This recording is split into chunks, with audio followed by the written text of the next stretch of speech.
I wanna share a tale with you about the American dream, when all the railroads ran on time and our nation ran on steam.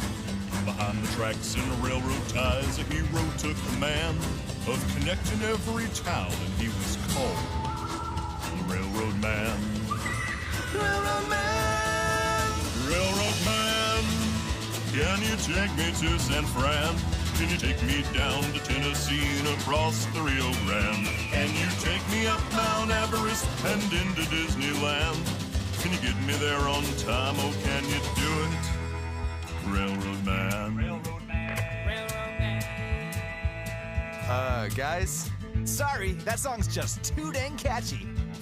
Now you're probably wondering why they called him the Railroad Man. I think you explained it pretty well. Well, I'm gonna tell you why. They called him that because he built the railroads and was male. And they called them railroads because they were like roads except with rails. Cool, thanks for clarifying. His eyes, they say, were made of coal. His toes were railroad spikes. His trains had 7 stars on Yelp and 1 billion Facebook likes. That's right, 1 billion. What happened next? Shut up, kid! I'm the one singing! I wasn't He laid all up the track, you see, hooked up the USA. And he could have kept on going if not for that fateful day. These 2 weird fellas came to town and invented human flight. They called their ship an aeroplane and themselves the Brothers Wright. Brothers Wright. They said, our planes can transfer man without the need for rail. Your industry is dying and your dream's going to fail. So pull up your slacks and pack your tracks and get on out of town. We don't need steam or steel beams to get ourselves around. Railroad Man was none too pleased about that. He said, 2 rights don't make a right, and dang if that ain't wrong. Hey, that lyric ain't half bad, I hope it ends up in a song. If God intended man to fly, we'd be born in a flock. Those Wright brothers and their flight machine can go and suck a cock. Those Wright brothers can sniff my biff, they can give my ass a smell. They can lick my shaft from fore to aft, and their plane could burn in hell. Excuse the language, folks, but that's what the Railroad Man said. His fucking words. The Wright brothers, they challenged him, they said, you think you're great? Can your steam trains do a loop-de-loop without losing the freight? If you do it, we'll leave town and we won't ever come back. But if you fail, you can take your rail and shove it up your crack. No, the hell with you, Wright brothers. The sky's for birds and the ground's for turds, and you, sir, are the latter word.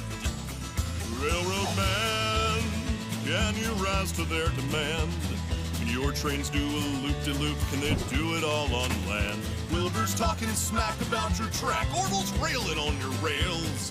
Can you kick their ass with steam and brass and 8-inch steel nails, Railroad Man? Say, that was a pretty good transition. Anyway, the Railroad Man, he spent a month looping up his track. Then he gathered up the townsfolk and he told them to stand back. The train had started chugging and the loop-de-loop drew near. The train, it was America, its freight our hopes and fears. Everyone watched in silence, you could hear a needle drop. The train, it went straight up the loop and right on to the top.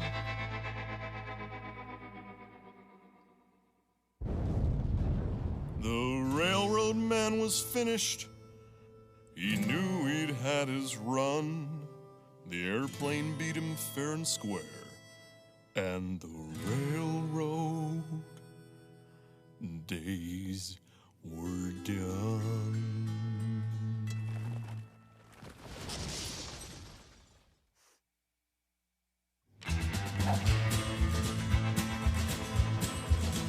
But before he died, he wrote a note for anyone that flies. He wrote it all in railroads so we could read it from the sky.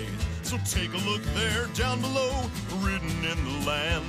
You'll see the final dying words of the Railroad Man.